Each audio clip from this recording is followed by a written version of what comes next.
Question आपसे, कितने लोग को एग्जाम देना डिफिकल्ट लगता है? तो बहुत पढ़ने के बाद भी मार्क्स नहीं आते, ऐसा होता है किसी के साथ? बहुत पढ़ता है बच्चा बट मार्क्स नहीं आते। बहुत पढ़ते हो? हाँ, पढ़ते हो, ओके। तो आज मैं आपको एक रूल बताऊंगा, जो एक रिसर्च से एक रूल आया हुआ है, जिसको हम परेटो प्रिंसिपल बोलते हैं। साइंटिस्ट परेटो थे, उन्होंने ये रूल दिया। This is not used for मतलब लाइक स्टूडेंट्स वगैरह, बट कहीं ना कहीं ये अप्लाई होता है स्टूडेंट्स पे भी। दिस इज मतलब आप बोल सकते हो कि सक्सेस को पाने के लिए this is the rule that you have to remember, और आप अगर इसको अप्लाई करोगे तो डेफिनेटली मैं आपको बोल सकता हूँ you will be successful in life. आप चाहे सीए करो, चाहे आप मेडिकल करियर चूज करो, चाहे engineering, you will be successful. तो ये क्या रूल है देखते हैं, बहुत ही बेसिक सा रूल है।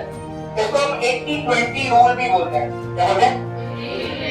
80-20। अब इन्होंने क्या बोला कि 80% of our results, 80% of the results depends on 20% of the efforts that we put. Okay, मैं इसको एक्सप्लेन करता हूँ। मतलब 80% जो भी चीज हम करते हैं लाइफ में, वो सिर्फ 20% ऑफ द इनपुट्स या एफर्ट हम जो लगाते हैं उस पर डिपेंड करता है। फॉर एन एग्जांपल, अगर मैं बोलूं आपसे कि फर्स्ट इज कि 80% of the wealth in the country is with the 20% of the people, क्या ये बात सच है?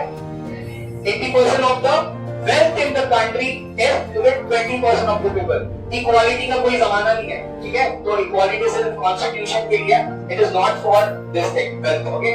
तो ये पहला एग्जांपल हो गया। एक थोड़ा अजीब सा एग्जांपल देते हैं। 80% of the deaths, 80% of the deaths is caused by just 20% of the diseases. Is it right? क्या सारी डिजीजेस जानलेवा होती है क्या?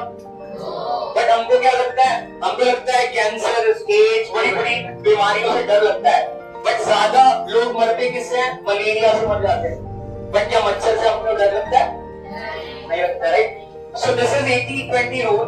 एक और चीज मैं आपसे एक फनी सा क्वेश्चन पूछता हूँ।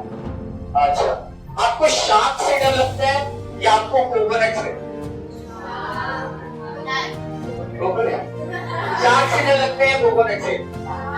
शार्क से डर लगते हैं, राइट? बट जितने लोग शार्क से नहीं मरते, उससे ज्यादा कोकोनट सर पे गिरने से मर जाते हैं। ठीक है, तो अगली बार गोवा जाओगे तो ध्यान रखना, वहां पे काफी कोकोनट ट्रीज है। ठीक है, तो दिस इज द 80-20 रूल। समझ में आया? अब इसको ही आप अप्लाई करोगे अपनी लाइफ में, अपनी स्टडीज पे। कैसे लगाएंगे मैं बताता हूँ। आपके मान लो कोई भी सब्जेक्ट है, एक्सपेरिमेंट, मैथ्स है या केमिस्ट्री है, केमिस्ट्री का भी साइंस है, तो आपको ये पता होगा कि मान लो 100 टॉपिक्स है, कुछ चैप्टर में 10 चैप्टर्स है, हर चैप्टर में 10 सब टॉपिक्स है, और वो टॉपिक्स मान लो 100 है। टोटल तुम्हारे टॉपिक्स क्या है पूरे सिलेबस में? 100 टॉपिक्स। बट उसमें क्या होता है, ओनली 20% जो टॉपिक है वो इम्पोर्टेंट होते हैं, बाकी के 80% are not important. Not important का मतलब उनको छोड़ना नहीं है। ठीक है, अगली बार जब आप रिवीजन करोगे, मान लो अभी आप अगले साल बोर्ड्स भी दोगे, तो आपको क्या करना है, आपको अपनी टीचर से पूछना है, मैम कौन से क्वेश्चन ज्यादा आते हैं एग्जाम्स में, या खुद की रिसर्च करो, लास्ट ईयर में कौन सा क्वेश्चन आया, बोर्ड्स में क्या क्वेश्चन बार बार पूछते हैं, तो तुमको पता चल जाएगा एक टॉपिक, एक चैप्टर है, उसका 2-3 टॉपिक इंपॉर्टेंट है, बस उसको ज्यादा पढ़ना है। जैसे मान लो आपके पास टाइम है, 3-3 बार आप रिवीजन कर सकते हो सारे चैप्टर्स के। ठीक है, करते क्या आप गलती क्या करते हो, आप मेहनत बहुत करते हो बट मार्क्स नहीं आते। रीजन क्या है कि आप सबको इक्वल इंपॉर्टेंस देते हो। आप सब चैप्टर को 3 बार इसको रिवाइज करोगे, इसको 3 बार, इसको 3 बार, सबको 3 बार। आपके पास टाइम उतना ही है 3-3 रिवाइज करने का। तो आप क्या करो, जो 20% इंपॉर्टेंट टॉपिक्स है उनको 5 से 6 बार रिवाइज कर लो। जो सबसे इंपॉर्टेंट टॉपिक्स है, ये इंपॉर्टेंट कौन बताएगा? टीचर बताएंगे। टीचर में नहीं बताएंगे तो फिर आप खुद की रिसर्च करो। आपको पता है गूगल कैसे यूज करना है। ठीक है, लास्ट ईयर के पेपर्स देखो, महाराष्ट्र बोर्ड में कौन कौन से क्वेश्चन आते हैं उनको मार्क करो और अपना एनालाइज करो, और उन चैप्टर्स को आप क्या करो, उन टॉपिक्स को आप 5 से 6 बार रिवाइज कर लो, और बाकी के जो 80% है उनको बस 2 बार रिवीजन दे दो। 3 बार दे सकते थे, सिर्फ 2 बार दे दो। छोड़ने नहीं बोल रहा है, 2 बार दे दो।